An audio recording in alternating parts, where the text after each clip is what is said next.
I guess I should say, for those of you that don't know me, given that my name is just saying that I'm called True Origin, much as I live and breathe True Origin, I do actually have a name beyond that. So we could change that. I'm Tracy, I'm the MD at True Origin, and I have been with the business as long as it's been going, although not in anything like the MD role initially. I was just working very part time on funding applications and so on early on. I think maybe get started. So thank you very much for joining this pre-World Fair Trade Day um, live event. Um, our last one back in late January was amazing. This won't be quite like that. We aren't going to be tasting products live as we go. This is going to be more like some of our previous True Origin live events. We've got a great selection of speakers from quite a variety of fair trade involvements and so on. I think those of you, some of you will know a lot about World Fair Trade Day. Some of you probably don't. And I'm hoping that Lucy's going to share a little bit more about, about that. But World Fair Trade Day is one of the only truly international celebrations of fair trade, whereas Fair Trade Fortnight is very much a UK thing. There's a very cute kitten behind Joanna there. That is gorgeous. Sorry, there's World Fair Trade Day is really special to us as a WFTO guaranteed member. We have recently been back through the audit process for being a guaranteed member of WFTO. It's a pretty intense process. We were audited across 2 days at the end of February. We completed the audit process by the end of March, but we're yet to hear what the result is from WFTO. So I've been chasing. I had hoped we might be able to be saying something this evening about it, but we can't. And they can't actually at the moment tell us how soon we will hear. So maybe we'll be announcing something for World Fair Trade Day, maybe, maybe not. But hopefully before too long, we'll be announcing something. But anyway, I'd like to introduce Lucy Morley, who is the chair of BAFS just for the last year. Is that right, Lucy? 2 years, maybe? I'm not sure. And I guess maybe I won't say too much more and just hand over and let you tell us all about your role there. Thank you. Thanks so much, Tracy, and thanks everybody for having me. I'm really delighted to be here. So I'm going to attempt to share the screen. This is a challenge for me. I'm not amazing with tech, so do just bear with me. I'm hoping that you can see now that I've shared my screen, my presentation. So first of all, I really hope you're not going to be disappointed by my by what I'm going to say, because I'm not actually going to say a huge amount about World Fair Trade Day. And that in part is because I have really struggled with the WFTO website to find out that much about it. So I am going to be touching on it definitely, and the role that BAFTS has in World Fair Trade Day. But if you're looking for loads of tips of what to do, I'm really sorry in advance. I'm not going to be giving them to you. But yeah, I'm going to talk to you a little mainly about BAFTS and what that is. But yeah, my name's Lucy, and I became the chair of BAFTS last May at the last conference, and I'm also the director of a fair trade shop in Sheffield called Good Taste, and we sell loads of True Origin products. We absolutely love them, so it's really exciting to be able to be part of this. Okay, so first of all, I'm going to tell you a little bit about what BAFTS is. Now, some of you will be really familiar with BAFTS. I can already see that there are some members on the call. Some of you may know a little bit about it, and some of you may literally not know what I'm talking about at all. So hopefully by the end of me talking, you'll all be experts on what BAFTS is. So yeah, we are the recognised UK network of fair trade shops and suppliers in the UK. So we're recognised by the World Fair Trade Organisation, and we have independent shops, and suppliers, organisations, and fair trade advocates, all as members in our member-led network. So we exist to kind of really champion fair trade and to strengthen the fair trade movement in the UK. And we do this through lots of different ways, which I'm going to talk a little bit more about. So we've got approximately about 100 members from all across the UK, from as far north as Orkney to right on the south coast of England and all the way over in Wales as well. So we are definitely all across the UK, and all of them are independent businesses. So BAFS is, as I said, it's a member-led network, and we exist to try and provide a structure of accountability to our members. So all of our members have to renew every 2 years, and it's quite a rigorous process that they have to go through. And we believe that's a really, really important and vital part of BAFS. As well as being sort of approved by a kind of panel, all memberships are determined by peer-to-peer assessments. So our members decide who the other members are going to be, and that's a really important part of the membership process. And all of our members are expected to adhere to the 10 principles of fair trade, which were established by the World Fair Trade Organization.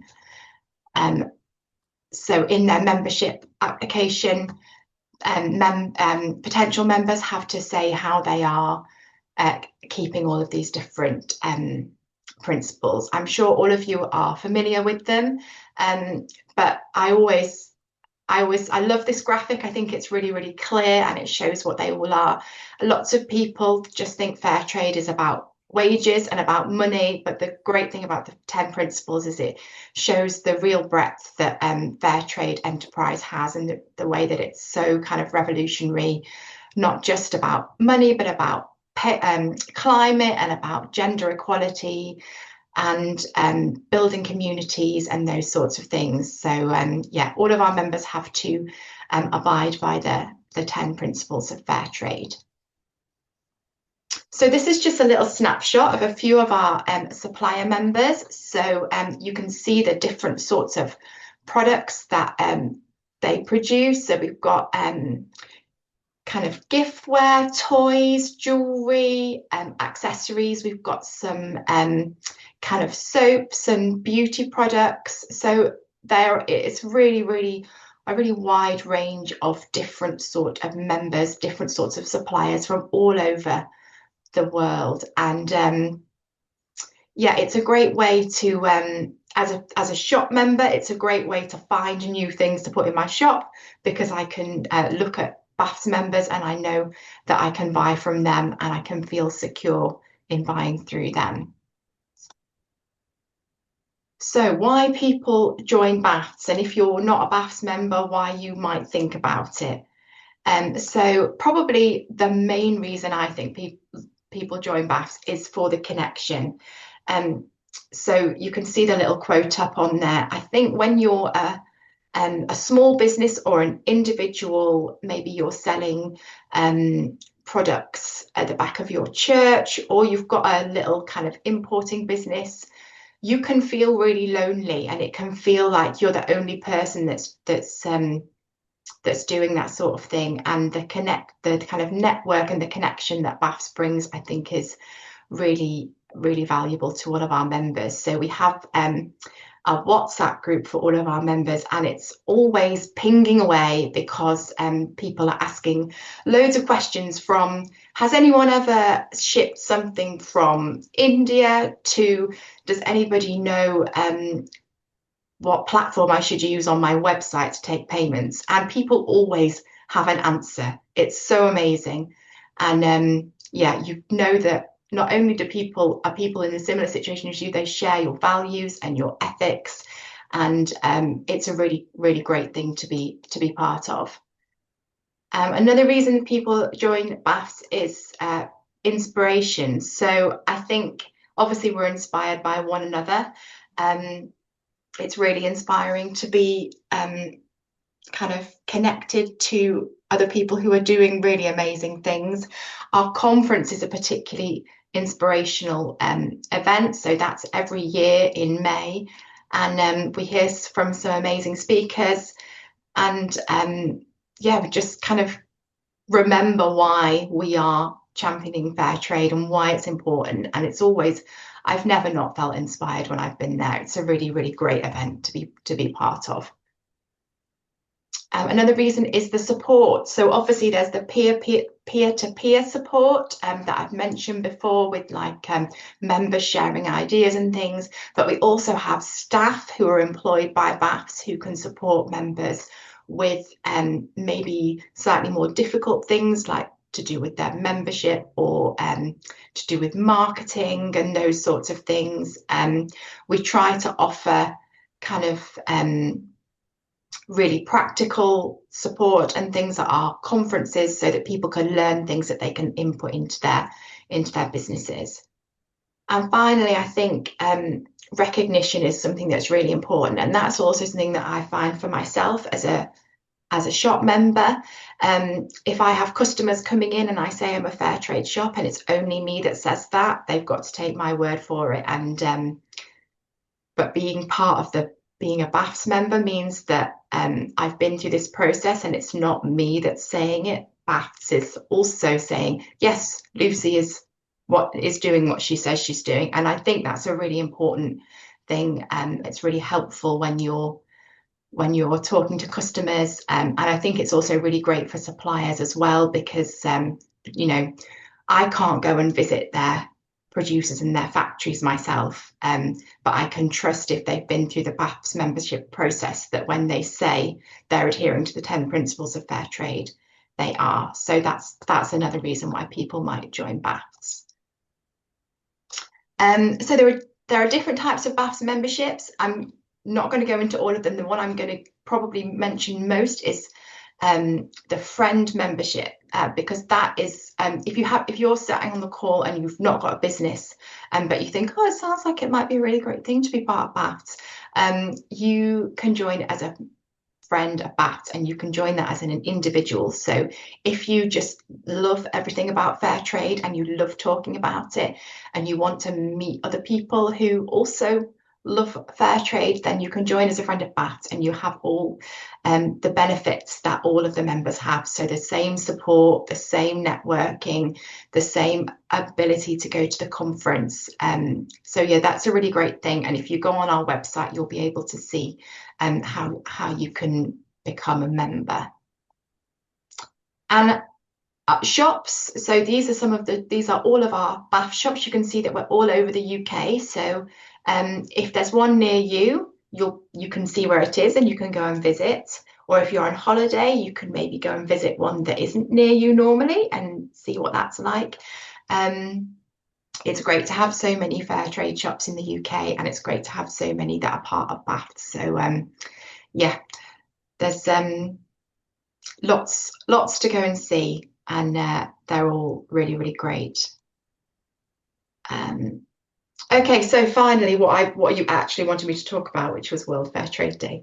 So yeah, so the World Fair Trade, for the last couple of years, the World Fair Trade Day focus has been on the idea of business revolution. And I think as fair trade businesses who are members of BAFS, we're doing this every day by putting people and the planet in front of profit. We are business revolutionaries, because no one else is doing this. This is not a good way traditionally to do business, to put profit second to the people behind it. And so yeah, that is still the theme of this year's World Fair Trade Day, but it's also around planet and environment. So what they're inviting people to do is to send in little short videos. If that's something you like to do, you can send in a little video, and you're going to say why you think fair trade business models matter, from a planet point of view, but also from a from a people point of view as well.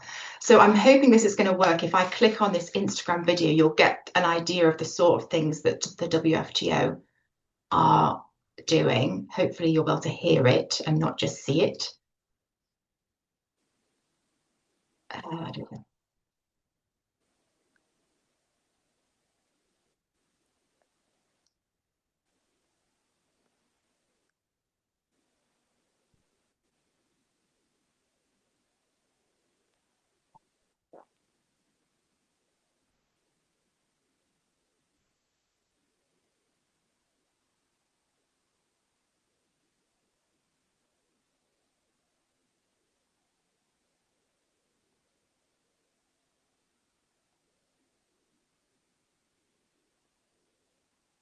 So yes, that was actually last year's video. So I don't think they've done anything yet. I couldn't find anything more recent than that. Um, but maybe other people can. There is on the World Fair Trade website, there is a link to like the Trello page where you can get loads of assets and things like that. If that's your bag, if you like going on social media and posting things like that. If you don't, it doesn't matter. You can still tell people, you can still, their thing is being loud and fair. You can still be loud and fair without being on social media. You can tell everybody you meet about how wonderful fair trade is and how you're celebrating World Fair Trade Day. So I think I'll probably stop there. Am I out of time? You're not out of time. So if you've got more to say, I think one thing, what I did see a question about what BAF stands for, and I know that you're trying in some ways to change to a new tagline. So do you want to say a little bit about Yeah. how BAFS is changing? Yes, absolutely. So BAFS stands for the British Association of Fair Trade. Originally, it was shops, so it was just shops as part of the was BAFS, and then we've added and suppliers. So it's now the British Association of Fair Trade Shops and Suppliers. That is a tongue twister, but we haven't added an extra S on the end because that would be far too much. But yeah, we are currently in the process of talking to our members about whether we adopt just the Fair Trade Network UK and whether we think that is more kind of it tells people more what exactly what we is. Nobody understands what we're saying when I say BAFs, and then I always have to say afterwards the whole long thing and get in a bit of a mess. So that I think that's the thinking behind it, but it's very much in consultation with members. And we're a member-led organisation. If the members say no, we love BAFs, we don't want to change the name, then we have to go with what they do. We as a board we might have ideas, but ultimately the members are the ones that make the decisions. Thank you. I think the other sort of thing that would be interesting just to understand is a shop doesn't have to sell entirely fair trade products to be a BAFTA, No, does it? not at all. So to be a shop member, you have to sell 60% of what you sell has to be fair trade, and that can be with the fair trade mark on, or it can be through from another BAFTA member, or it can be something that's WFTO marked. So yeah, it's you don't have to sell. I think there are things in my shop that are not that don't come under any of those categories. I've got some local products and I've got some kind of like recycled things and those sorts of things. So yeah, there's loads and loads of information on the website about what you need to do with to become a member. And we've got a really lovely staff member called Ellie who will be able to answer all sort of membership questions significantly better than I can. So she's definitely the person to ask. Thank you very much, Lucy. I mean, Nicola and I have been to a couple of the BAFS conferences, not the same ones as each other completely, but some of and they are absolutely inspiring. And we are both actually heading down to the one in Cardiff in May, and really looking forward to being there. And we, as True Origin, or indeed previously as Just Trading Scotland, we have been members of BAFS almost since the day we registered as a business. I think, it was within weeks of registering as a business, we did also join BAFS. Obviously, at the time, we didn't have very much evidence of fair trade. So I'm not quite sure what we put on our first application form, but certainly over the following years, it was definitely a rigorous process. Not as rigorous as WFTO, but there's quite a lot in there as to prove that you are adhering to the fair trade principles. Because we're now a WFTO member, we are still members of BAFS, but we find it's a lot easier to do the BAFS process now because we get a little dispensation for being a WFTO guaranteed supplier, I think. Yeah. I don't I know. would just, oh, sorry, Tracy, I'll just say that if you want to be a friend of BAFS, you don't have to prove Yes. any evidence at all. You can just join because you love fair trade. You don't have to show how much fair trade coffee you've got in your cupboard or anything like that. You can just join, and it'll be lovely to see some of the people on the call maybe think Roughly about how that much or is it for an join. individual to join? Sorry? Roughly how much is it for an I individual to think join? it's £25 for a year, Okay. so it's a Thank you. bargain. Thank Thanks, you so Tracy. much, Lucy. It's really good to have you on the call and to hear more about BAFTs and the enthusiasm for fair trade shops around the country. We do love them. Um, we're going to go on now and hear from Peter and Rain from Turqle Trading in South Africa. We've been working with Turqle Trading, I think, since 2012. Our orders fluctuate quite a lot in value, it would be fair to say, not least depending on how much product Oxfam have ordered from us each year. They have been big supporters of the Turqle products over the years. We we would love to support Turqle Trading more than we currently are. And I think I would like to try and inspire you to try more of the products. I was I haven't visited them in South Africa. Nicola has, as has Jade from the team. But I do remember when Peter and Rain came to our warehouse back in, I don't know how many years ago it was, a long number of years ago. And it was a really inspiring session that we had with them. I am going to, because you possibly don't know which products are from Turqle Trading, I am going to try, if I can, and launch a poll to see which is your favourite. Right. And has the poll finished? No. Right, I've got the poll, so I'm going to end the poll. It looks like people love the sun-dried tomato relish and the two grinders are the top ones. I'm disappointed about the ginger and chili relish. That's my favorite. But anyway, that's really helpful. I am going to end that. And hopefully we are going to see Peter and Rain. Do you want to share again? Great And stuff. I just hand over to you and let you say everything about Turqle Trading? Probably not everything in 20 minutes, but No.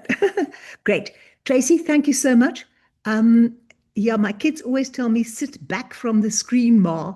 But what they don't realize is with these aged eyes, there's a limited amount of sitting back I can do and still see everything. So I do apologize for being right in your faces, but hopefully you'll be seeing the presentation rather than my face. Right. So we'll quickly hop through this and try and be as brief as possible.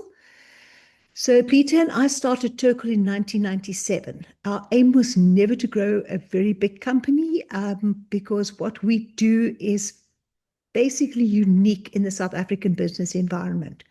We focus on being a fair trade interface between our trading partners and our producers. And for the last 20 years and up to the end of April this year, Turqle had 5 employees. We work with 7 producers or factories, and we have about 165 products in the market. That fluctuates continuously because various things are sort of come on stream and then they put on ice for a year or two and then they come on stream again. So yeah, we're sort of in the region of 165. And around 750 people are employed at the various factories. Now, this number also fluctuates because, yes, obviously things sort of change. Some workers are seasonal. The first question people always ask us is, what does Turqle mean? The fact is, it actually means nothing at all. When we had to choose a name for our company, all the names we thought up had been taken. So we made something up. At the time, Peter's favorite color was turquoise and mine was purple. So we ended up with Turqle. And we registered it, and the idea was always to change it later. And somehow nearly 30 years had gone by and we never got around to it. Right. They say it's rare, but it happens. Since early 2025, we found ourselves at the heart of an intensifying storm. And I think I speak for pretty much everyone in Europe and in the UK and all the retailers and all the fair traders. Yes, we've all had a bit of a rough time of it. In the last 15 months, every market we sell into, except Switzerland, fingers crossed, saw a dramatic decline in sales for a variety of reasons. And some markets, like the US, have all but collapsed completely. If we think of our friends Serve and 10,000 villages, they are having a super rough time of it. There is an old trope that's said about the butterfly flapping its wings in the Amazon. And this is precisely the reason why the seemingly unrelated wars and turmoil in our buy countries impacted everyone. Most of our producer partners and suppliers have also been affected, even if it's just by the sharp increase in fuel and shipping charges. Just for a little bit of context, the price of diesel fuel in our country have just about doubled since January.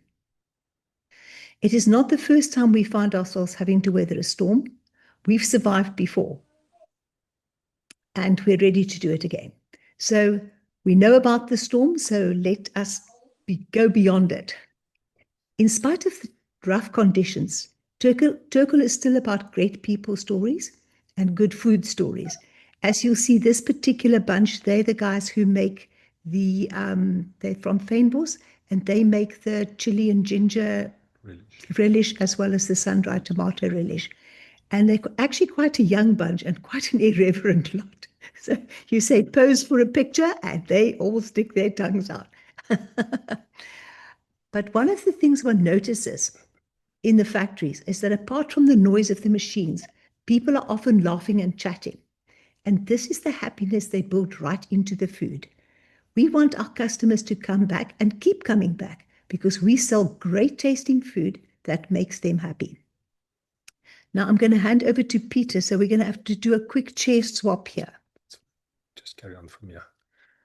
Okay, because 90% of our business is export, we have to make sure that all the stainless steel and the white coats and the hair nets and everything is in place to ensure compliance with the food regulations of our importing countries.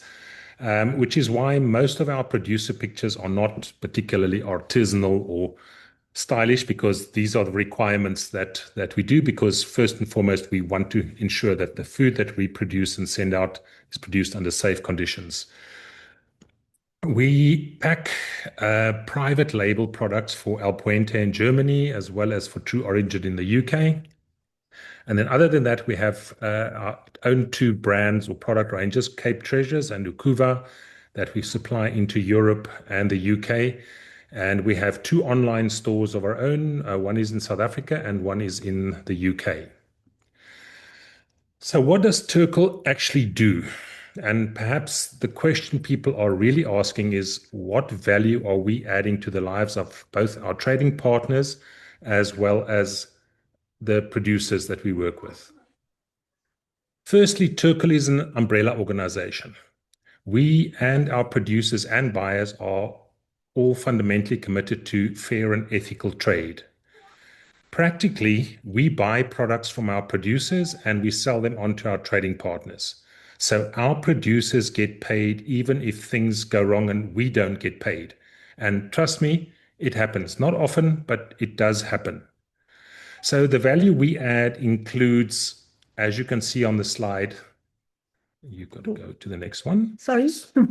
Product development. We work with our both trading partners and producers and constantly develop new products. That's why, as Rain mentioned earlier, the number of actual products we have in the market continuously fluctuates because there's constantly new things coming on and older things that drop off. We coordinate the quality control. So all the lab tests and everything else that is done goes through us. Freight and logistics, booking, shipping, making sure the stuff is packed and gets there on time. Order processing, monitoring of production, the finance thereof.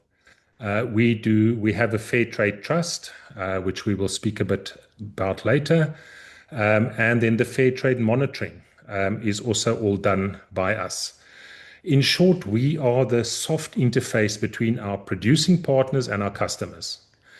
Most of our customers do not have the resources to manage the producers remotely, so we check and keep on checking so they do not have to. Also, many of our producers do not have the time or the capacity to interface directly with export customers. So there again, that's what we do.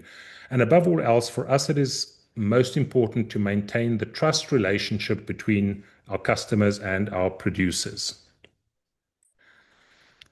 Like True Origin, Turqle is a guaranteed fair trade. We are guaranteed fair trade by the WFTO.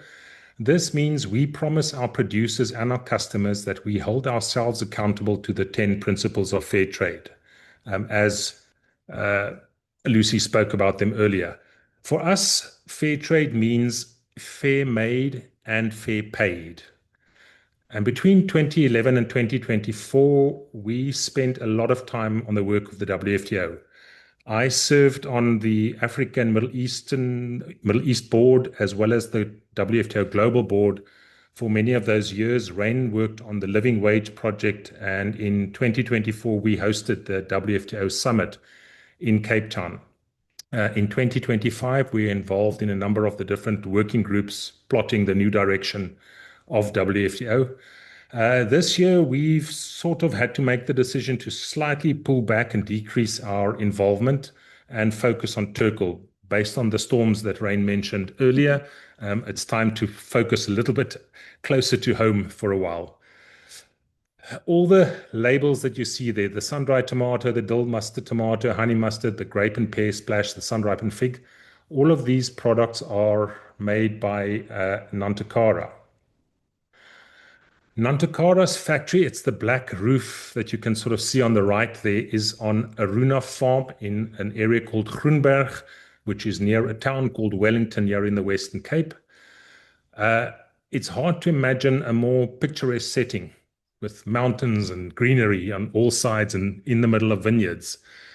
Nantakara was first started to provide work for the wives of the farm workers. When they started, the men worked on the farm and there was no income stream or anything for the women. So they started the food processing to provide some opportunities for the women. Today they employ 17 women and about 11 men because some of the work is simply just too heavy for the women to do. Nantakara have been making the Cape mustard for about 30 years. In fact, our very first full container, which was early in 1998, was shipped to the Netherlands, and it contained 24,360,000 jars of honey mustard. 24,000. 24,360, sorry. I'm adding a few zeros to it. It would have been lovely if we did. We could have retired by then. Okay. Nantakara have also been making the signature grape and pear splash since 2005, which is one of the products that True Origin buys. And for the last 10 years at least, El Puente have sold between 7,000 and 9,000 bottles of this particular product every year. Of all the products, the mustards sell the most units every year. We have 4 flavors in the range. There's honey mustard, sun-dried tomato, there's dill, and there's pepper drop chili. Making the mustard is a surprisingly manual process, and this is largely forced by the strange roundish shape of the jar. They simply won't cooperate on a conveyor belt. So each jar has to be filled by hand, as you can see on the pictures there, capped by hand, it's hand labeled, and in the top right is Edith. she's been making these mustards for as long as we can remember. So the next time you see all the jars lined up in a row in your shop with their labels all at the same height, that's what 30 years of practice basically gets you. Late last year, one of our customers' sort of long-time favorites, the balsamic reduction infused with sun-dried Turkish fig, was at a crossroad. The producer, Cecil Vinegar, they discontinued the product due to sort of internal optimization and rationalization. They combined a bunch of companies together and had to go the corporate route of optimization and rationalization because it was basically too specialized and too niche. They wanted to focus on their bulk sales of just plain vinegar. At roughly the same time, the sun-dried black Turkish figs became almost unobtainable. They had disastrous harvests 2 years in a row. We decided, well, look, this is such a great product, and it's certainly one of my personal favorites, that we have to make a plan. So we got together with Nantakara and started experimenting. And 9 versions later, managed to reformulate the product using fresh Cape Black figs. And the beauty of these figs is the intense figgy taste. So the result is that they are much tastier than the original. So when you see the yellow sticker that says new and improved recipe on those products, you'll know what we're talking about. And this should be in stock on the shelves with you by summertime. Right. Now I get the tangled bit. So I think most people have heard about the polycrisis. So what is a polycrisis? In short, it is a number of crises, or is it crises, of different intensities and duration, and the feedback loops that affect everyone. This year's World Fair Trade Day theme focuses on climate and planet, and the need to rebuild our businesses to be resilient stewards of our ecology. I think that is possibly because a large part of the focus of World Fair Trade Day is apparently on fashion, but for the rest of us in food, talking with hands, for those of us in food, it is our focus, I think, will be mainly on the ecological side of things. Those of us who have been around fair trade for a long time are aware that the very fabric of fair trade is fraying at the edges. Our old markets are shrinking, and fewer young people, the people we need, are buying into the notion of traditional fair trade. And I think if the German experience is something to go by, the youngsters seem to be fascinated by fair trade, but they're not connecting to it. So what does resonate with them? Oh, sorry, I missed one whole bit here. For them, it is too complicated, too old, too dusty, and the ultimate insult of all, called too boomer. I first got called that by one of the grandsons a couple of weeks ago, where one of them said, "That is just too boomer." But all is not lost. We simply have to talk to these youngsters differently. They do respond to simple, relatable messaging. So what does resonate with them? Number 1, don't mention the 10 principles. Their eyes glaze over instantly. Instead, talk to them about individual components, like the fair payment, just the concept, not the nuts and bolts. And suddenly they're listening. Lesson 2, the traditional way of talking about the poor producers does not land with them. They will relate to the concept of dignified work and people-to-people connections. Lesson 3, which is a big surprise, and this is one that popped out in Germany, and I think some of the people we spoke to in the UK recently sort of tended to agree there, that the youngsters will order a special occasion outfit from Shein, and moments later, they're virtually in tears by an obviously handmade treat, like a little bag of fudge or something like that. Witness the rise of traditional foods, restaurants that serve the stuff they grow themselves, farmers markets, people's renewed interest in windowsill gardens, and all that sort of stuff. And the fourth element is that in this current electronic world, these youngsters crave connection. So they want to see and they want to be seen, and they don't want to see the influencers. They want to see real people doing real stuff. Those of us whose lives are in fair trade have to rethink how we communicate. On the one side, it is a very dark, scary alley. On the other side, we have an opportunity to get moving and keep moving. And I think personally, that is going to be the biggest challenge that we will be facing in the next, Peter, that button, there we go. That's one of the biggest challenges we're going to be facing in the next 5 to 10 years, is we need to connect to our younger people. So if you tell people only one thing about our products, they are made by happy people. And every time they choose a True Origin product, it makes a difference all the way along the chain. There is a lot of handmade energy in all our products. About a year and a half or so ago, we were in India and we saw a little sign in a shop that says, handmade matters because it's human. Treasure the love and joy that made it. Thank you so much for joining us today. It really has been a pleasure. Right. Thank you so much, Raina and Peter. And I just love that, made by happy people. And I think there's so much in that, and so much that the pictures that you showed there are, it makes it real. And I think that's what we need to be doing more of. I also do love that whole thing about dignified work.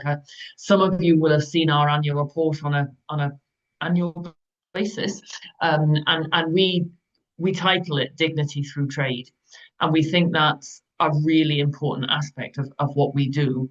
And I think it's definitely what you do, and it's important. I don't know if there were any immediate questions, Nicola, or given the time, whether we should be marching on. Yeah, no questions. Just keep moving on. Keep moving, and then we'll have a time for questions and answers at the end.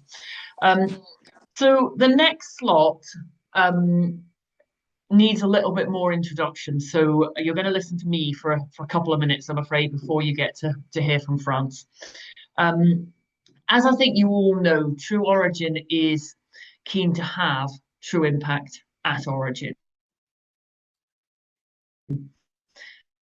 And that's been the case for the whole, to be making an impact, to be supporting producers in delivering an impact in their local communities.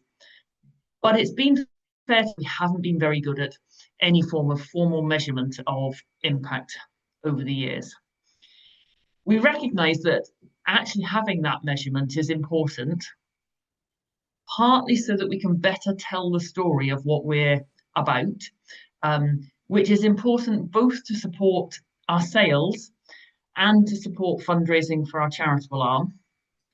But it's also so that we can review the ways we do things and hopefully learn from them and do better. And a couple of years ago, we were keen to address that lack of impact measurement. And at that point, I reached out to France, who I knew through Shared Interest. I'd previously worked with Shared Interest on their social accounts, and France had been part of that team. So I knew she had expertise in this area that we didn't have internally.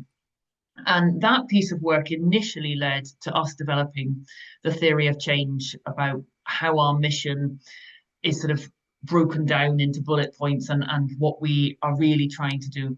And some of you will have seen either hard copy or through the social media and our newsletters, the leaflet that we produced recently that talks about how we try and have impact. And if you haven't seen it, ask for a copy of it, or we're going to hopefully be doing some hard mailings in a month or two, and at that point we will be including copies of it if you haven't seen it.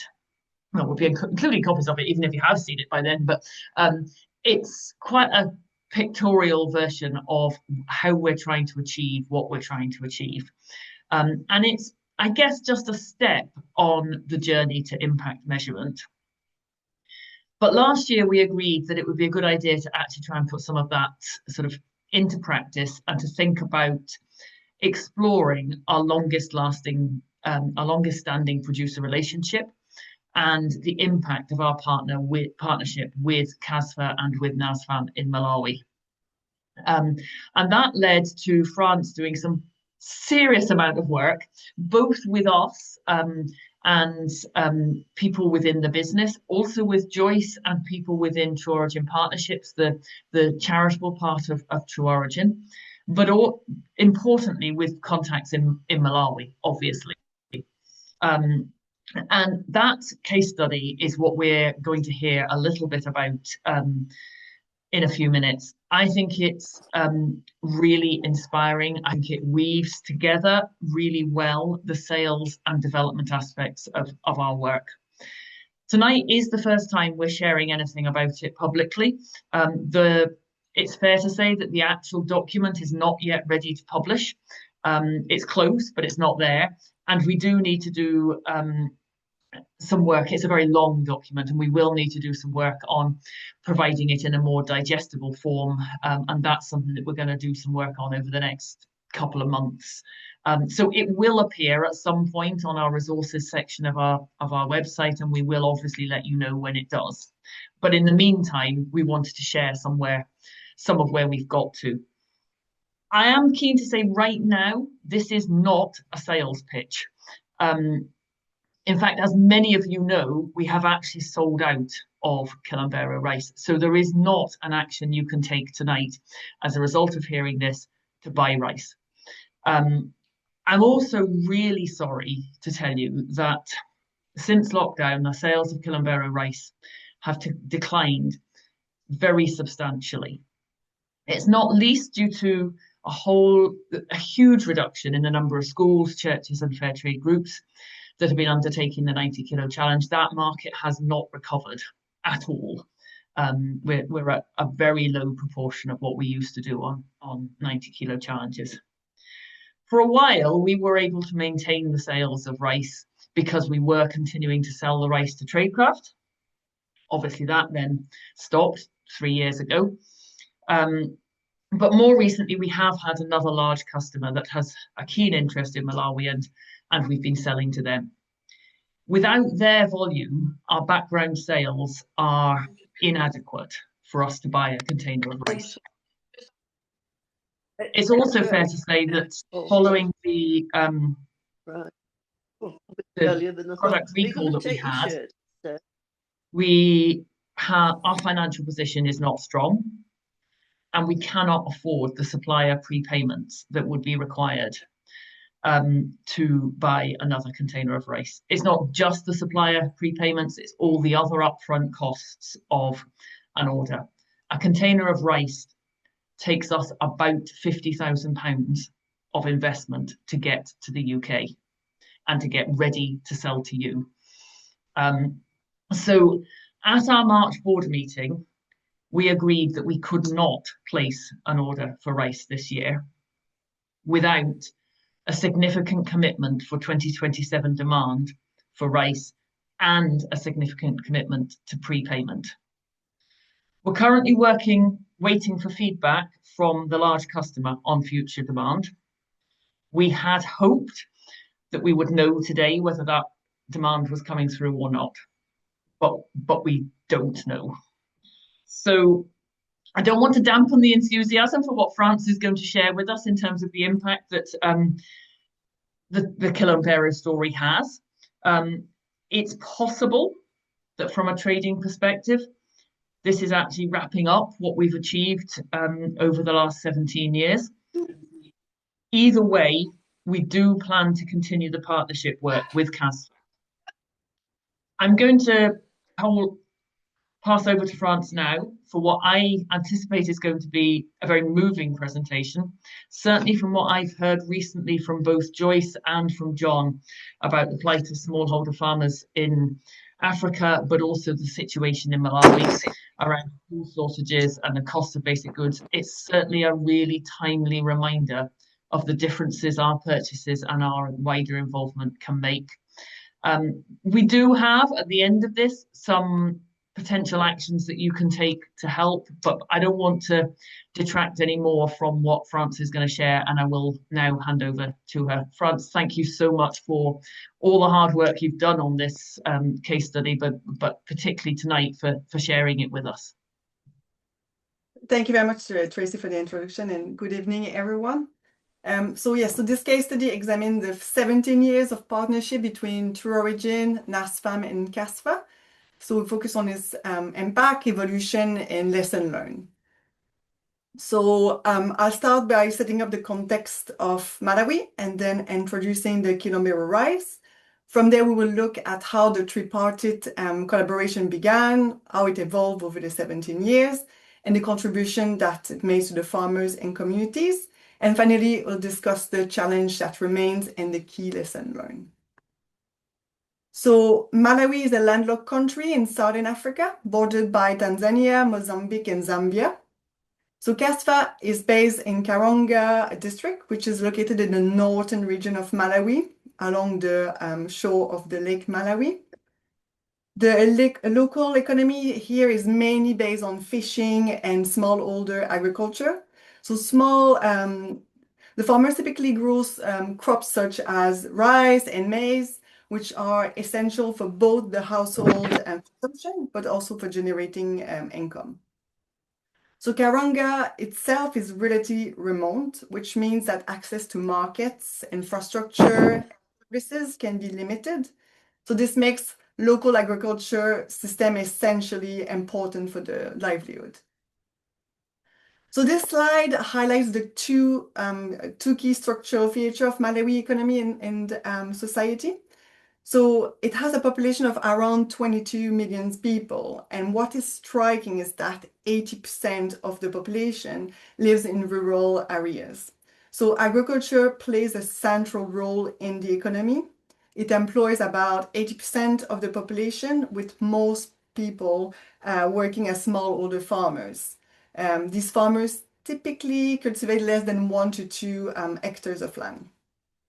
But the second is that the population structure is very young. So you can see here that around 40% of the population is under 15 years old, with the majority of working age. So that creates both, at the same time, opportunity, but also challenges, which put pressure to create jobs and ensure food security. So a major issue is that agriculture is highly vulnerable to climate shock, which obviously then affect the production and increase the food security. So the Kilombero rice is a distinctive variety of rice, which is mainly grown in the Karonga district, and is actually present about 2% of the country total farmland. So despite this small share, it's considered as a premium product. It's known for its aroma, its soft texture, and strong flavor, which makes attractive for both local and international markets. In terms of sustainability, the Kilombero rice is quite well suited to local conditions because it's rain-fed and therefore use less water than many important rice varieties, which means that it also has a lower environmental footprint and including lower methane emission. But this also creates some challenges. Because production depends entirely on rainfalls, yields can vary from year to year, especially with increasing climate variability. So productivity is also relatively low compared to global competitor. And since there's only one harvest per year, farmers have limited flexibility in their income. Around about 15% of Kilombero rice production is exported, so the majority is sold locally, which shows both the importance of for domestic food system and the limit of accessing international market. So this slide introduced the two Malawian organizations at the core of the tripartite partnership. So first is NASFAM, so National Smallholder Farmer Association of Malawi. is the largest farmer-owned organization in the country, representing about 100,000 farmers. It was originally created in 1990s to support smallholder tobacco farmers, but has since diversified to a wider range of crops. So NASFAM play an important role because it provides training, access to input like seeds, but also more importantly, access to markets.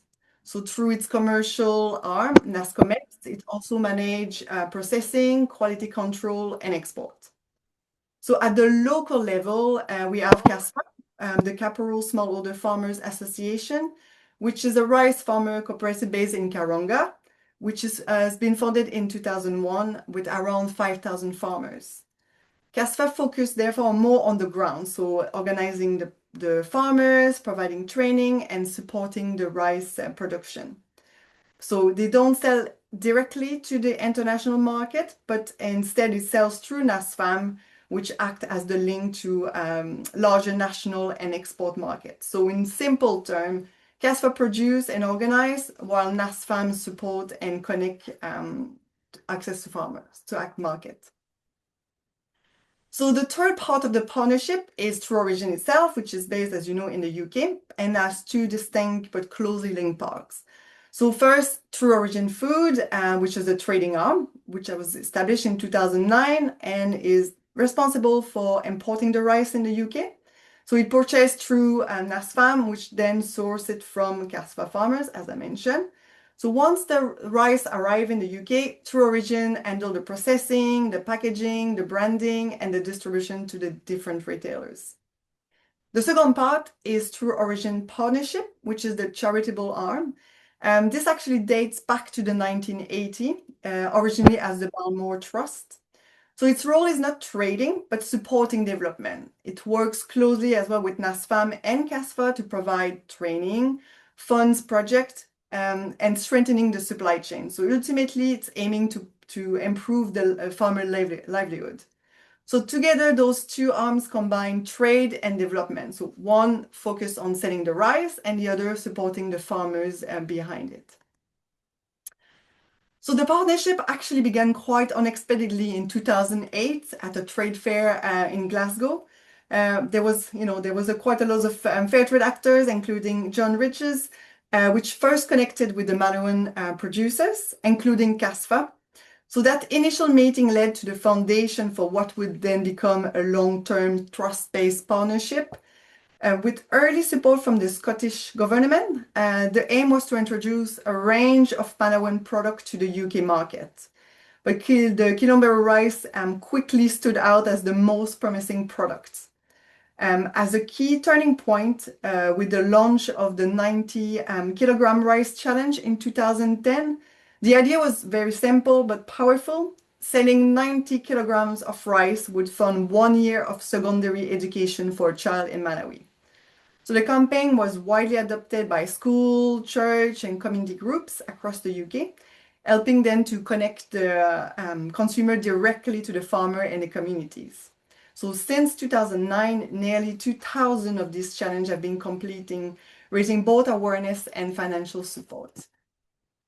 So in the early years, from 2009 to 2012, so really the focus was on testing the market and building awareness in the UK. So the first shipment in 2009 was actually supply on consignment, meaning that CASFA trusted True Origin to sell the rice before being paid. So this showed the trust of level from the very beginning. At the same time, the 90K Rice Challenge played a key role in driving the demand and engaging the communities. So by 2012, around 115 tons of rice has been exported. So while this is still relatively small share of the total production, it's already provided quite a farmer with a reliable and a fairly priced market. So the next phase between 2013 and 2016 focused more on strengthening the production and deepening the partnership. With the support from a 276,000 Scottish government grant, which significant investment were made in improving both the quality and the productivity. So certified seeds were distributed to about 5,000 farmers, combined with training programs. Simple but effective improvement like using tarpaulin instead of drying the rice on the road help improve the quality. And also tools like the ox carts, which also reduce labor work and improve efficiency. So this change led to a higher quality of rice and a more stable income. But more importantly, the stability had a strong impact on women farmers, allowing them to better plan for household spending and invest in their family. So from 2016 and onwards, the partnership moved into a phase of innovation and capacity building.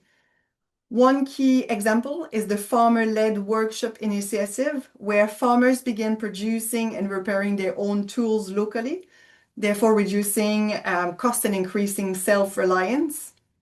At the same time, further investment from the Scottish government supported an irrigation system, including wells, pumps, and training, so that helped farmers manage water more effectively.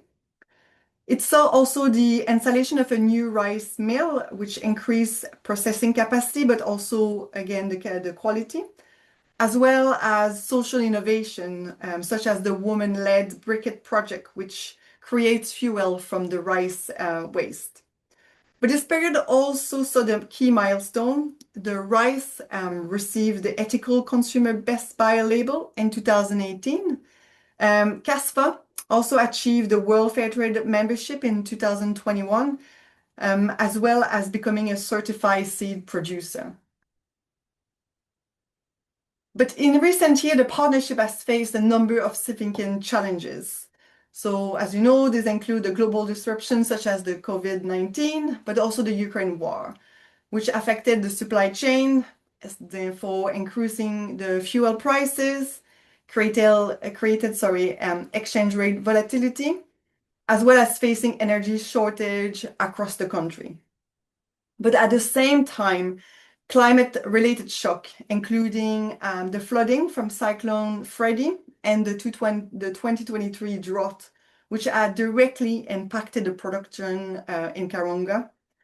So therefore, the support has focused more on a practical solution, such as providing irrigation pumps, or continuing farmer training, and expanding the initiative like the woman-led briquette project.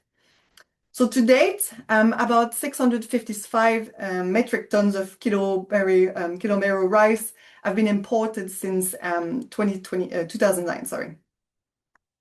But although only a small share of CASFA rice is exported, the partnership has still had an impact on the farmer lives.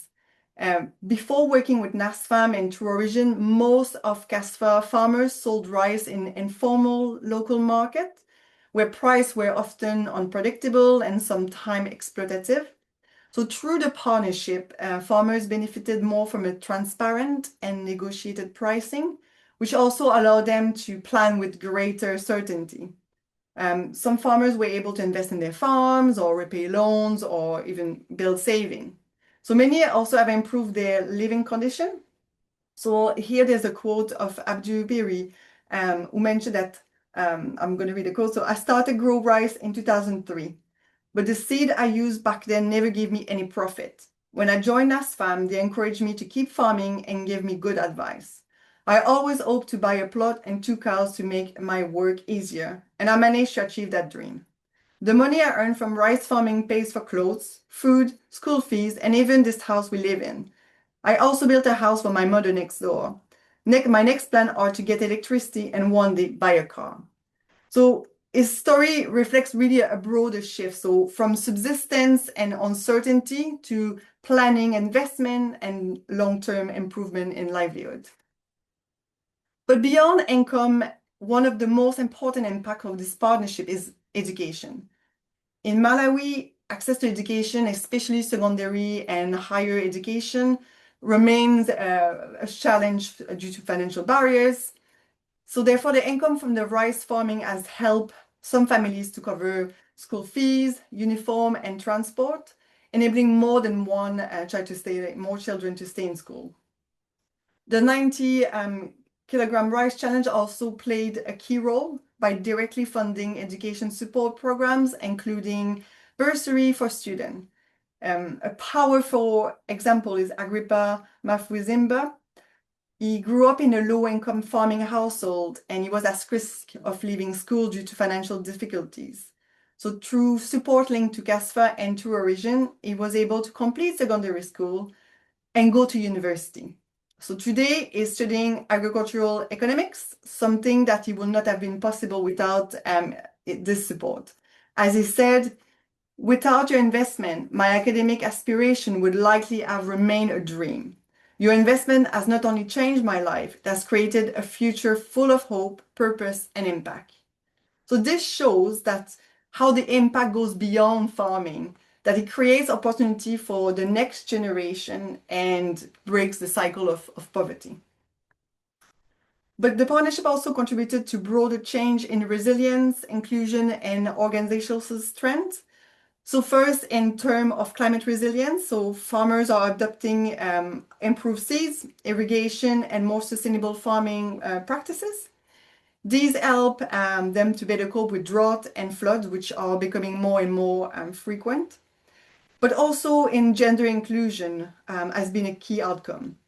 So around 62% of CASFA members are women, many of whom are primarily providers of their households. So through access to training or loans and equipment, women have strengthened their economics independence, reduced the physical labor burden, but also taking on more leadership roles. Finally, CASFA as itself has grown into a stronger and better organized organization. So it has now more a structured training system, a democratic governance, and also increased capacity to support its member. But despite the progress we've seen, there's still significant financial and market challenges. So first, access to finance is still a major constraint. Many smallholder farmers have limited access to formal banking, and their income is highly seasonal. So this creates a cash flow and a working capital instability, making it difficult to invest in inputs, in labor, or equipment at the right time. But also in terms of market, the growth in the UK has been relatively slow. Demand remains limited, and Kilo rice face strong competition from cheaper rice producer. But also the rice market has changed in recent years, with push rice now accounting for around 44% of the sales rice. But on the top of all of that, transport and export costs are high, which reduce margin and make scaling a bit more difficult in order to compete with the major brand for the market share. Climate and production challenges are also critical. Farmers are facing increasingly frequent drought, floods, and storm, which directly affect harvest. And as I mentioned earlier, because the Kilo rice is a single annual crop, this creates a high level of risk. One bad season can significantly have an impact on income, and repeat shock can then threaten the livelihoods. Production is heavily dependent on rainfall with limited irrigation capacity. So this makes farming highly vulnerable to change of the weather patterns. But in addition, the productivity remains low compared to the global competitors. So that means that the farmers produce less per hectare. However, to address this, CASFA is encouraging farmers to diversify into other crops like cassava, vegetables, or maize to support their household and expand to small-scale irrigation. But beyond climate and finance, there's also structural and operational challenges. So farming remains highly labor-intensive, which much of the work still done manually. So while there's still like the plot or the ox cart have a help, tasks like weeding continue to require significantly labor. But there's also some skill gaps in areas like financial management, marketing, and quality control, which also limit growth. Logistics is also another major issue. So poor road infrastructure and seasonal flooding can delay transport and damage crops. So post-harvest losses are also relatively high, and maintaining export quality, especially during storage and shipping, which also then add complexity and cost. But finally, also, although there's progress that has been made in the gender inclusion, women still face barriers, especially in accessing finance, resource, and leadership opportunities. So looking back at over the 17 years, there are several lessons that emerge from this partnership. So first, the long-term commitment is essential. So trust has been built over time through repeated engagement, not short-term project. Second, trade alone is not enough. It works best when combined with support such as training, infrastructure, and investment. Third, local ownership is critical. Projects are more sustainable when they are embedded in communities and led by farmers themselves. Another important lesson is that solution must fit the local context. So sometimes not all the technology or intervention work in practice. Transparency also being key in building strong relationship between partners, but importantly, empowering women as multiply the impact across household and communities. And finally, climate adaptation works best when it's farmers-led, based on local knowledge and experience. However, although there's an important reality behind all of this, so the partnership sustainability depend on the continued market demand. So with economic pressure, especially with inflation, reducing demand for rice, even with a strong partnership, then face real constraints. With that in mind, I just want to end on this quote, which capture the vision behind the partnership. Our dream is that one day Kilombero rice will be known not just for its taste, but for the transformation behind it. So what this highlights is that it's not just about the product, it's about the people, the livelihoods, and the long-term change. So the story of the Kilombero rice is certainly a story of partnership, of resilience, and a shared value across the supply chain. And while challenges remain, the foundation that has been built over the 17 years show what is possible when trade is done differently. Thank you very much. Thank you so much, Franca. It is an amazing story, and it's brilliant to have all the information that you gathered into what I know is now tens of pages of report condensed into a short presentation there. We will, as I say, be looking to publish the full report in due course, but also some more digestible versions of it. As I said before, there are 3 things that you could do right now to help the farmers in CASFA. The first one, which is almost 2 in itself, actually links back to the work that France was talking about in terms of both the irrigation work and the briquette project. Both of those projects need further investment over the coming months. And whilst we don't have full budgeted projects planned for them yet, we are talking about round about £20,000 potentially between those 2 projects. And if you would like to make a donation towards that, Nicola, I hope, is going to put a link into the chat. It is the link from our website, from the partnerships page of our website. There's a donate button on that. It takes you to a CAF page, Charities Aid Foundation, and it is still branded the Balmoral Trust because legally the True Origin Partnerships is still the Balmoral Trust. So don't get concerned that you're giving to the wrong place. It is the Balmoral Trust. And if you would like to say which of the 2 things you would like to support, whether irrigation or briquette project, you can do that. If you just want to make a donation to support the work in CASFA on those 2 projects, you don't have to specify which one.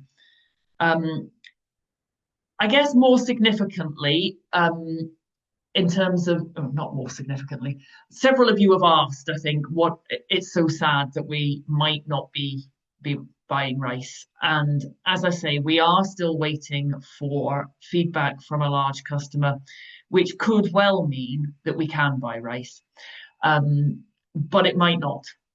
And I guess the other two things you could do tonight that might might help us, is to pledge support for a new order. But we will need very substantial support for a new order.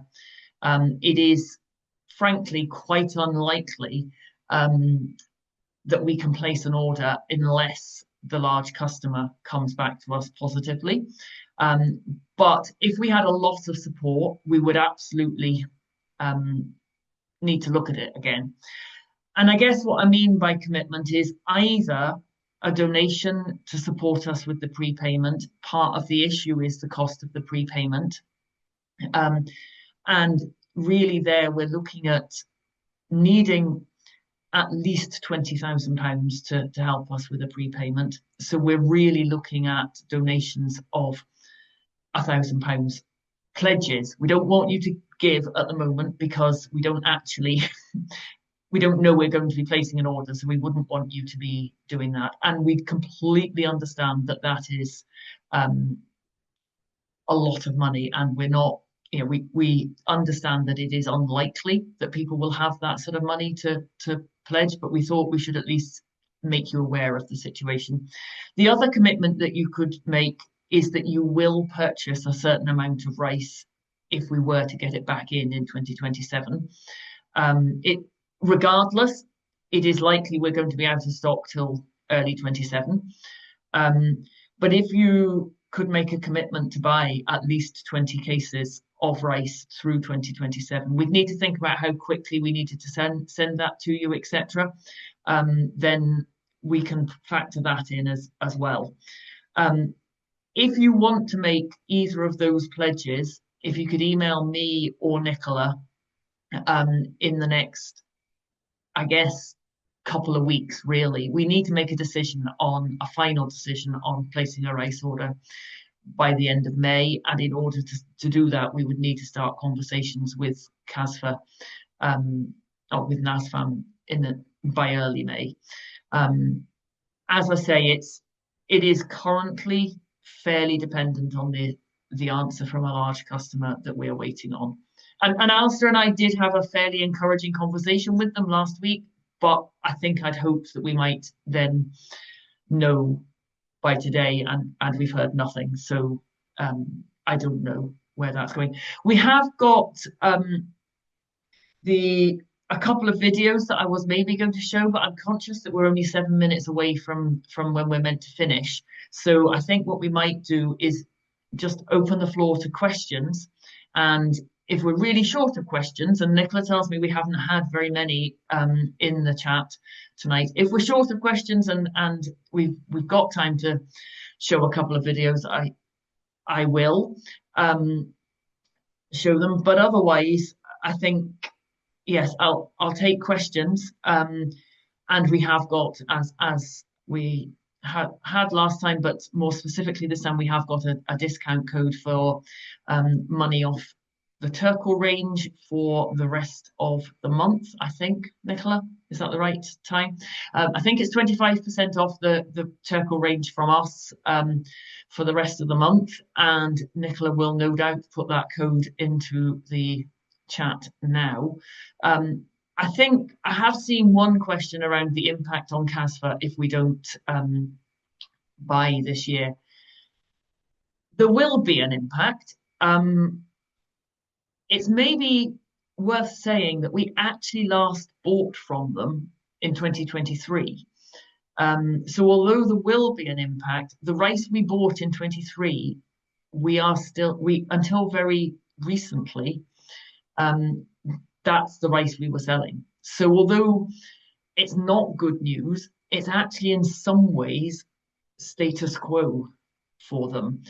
Having said that, Joyce did flag to me yesterday that unusually they haven't been able to sell all their rice more recently. I think that's right, Joyce, that I don't know, do you want to give us a bit more of an update because you're more directly in contact with CASFA at the moment?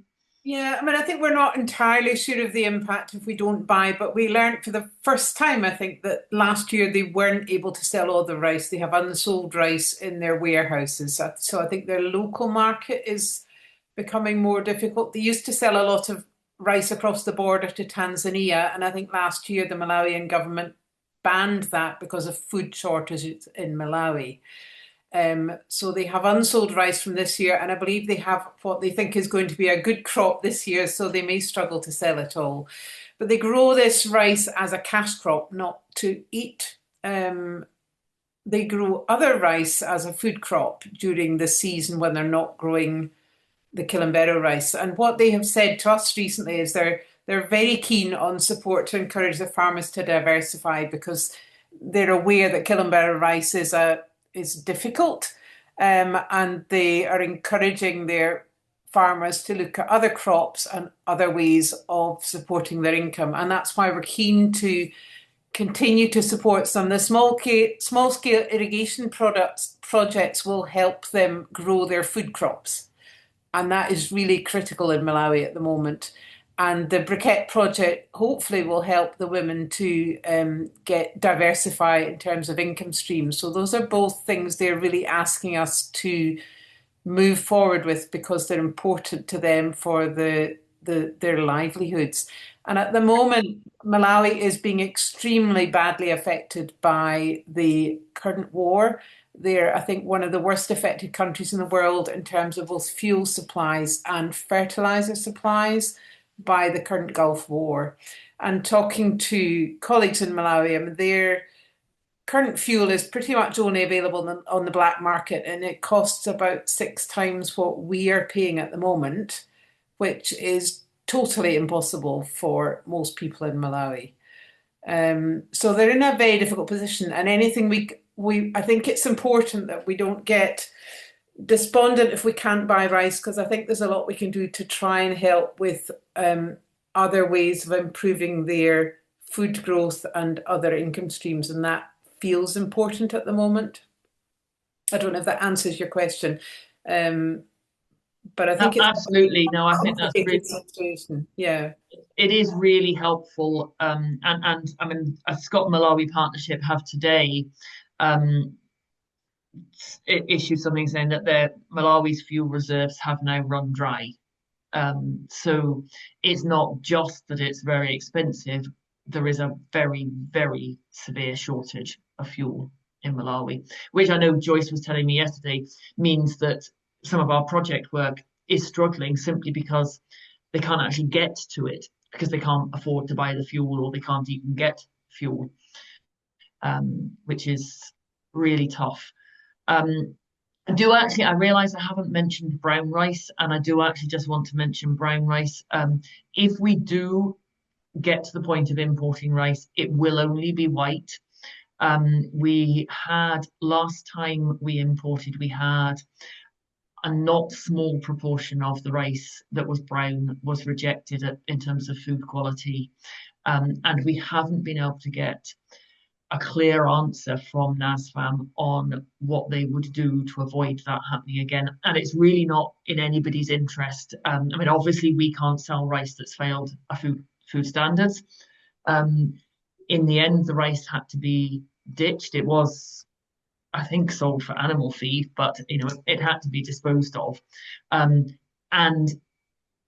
in Malawi, they don't eat very much brown rice at all, so it isn't in their interests to spend a lot of time digging into and understanding what the issue with the brown rice was. It is an issue that doesn't exist in the same way on the white, because the husk has been taken off the white rice. It's far less likely to have this issue. So if we do reorder, it will be a single product order, which is one of the issues that it takes us. We're investing a lot of money then in one product, and we could potentially invest a similar amount of money in a container load from Turqle and have 15 products, for instance, or that sort of thing. So it's a really difficult situation. I don't think anyone on our board wanted to stop buying the rice. I think we absolutely want to continue to support the producers,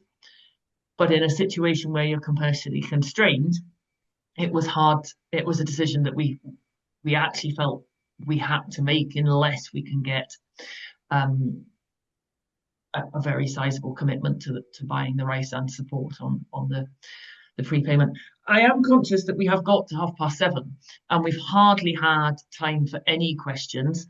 I don't know, Nicola, are there more that have come up in the chat since you messaged me a while ago, or do we need to draw it to a close there? I am conscious a few people have already had to go because we're close to time. Yeah, there's no more questions as such. Obviously, the kind of general feeling is that it's sad and the rice will be missed, and we feel that as well. There's no other questions as such. I have put the codes in the chat and a link to the Turqle product, so please take a note of that because it's only valid to the end of the month, so you've got a week. So make sure you get your discount on your Turqle products using that code.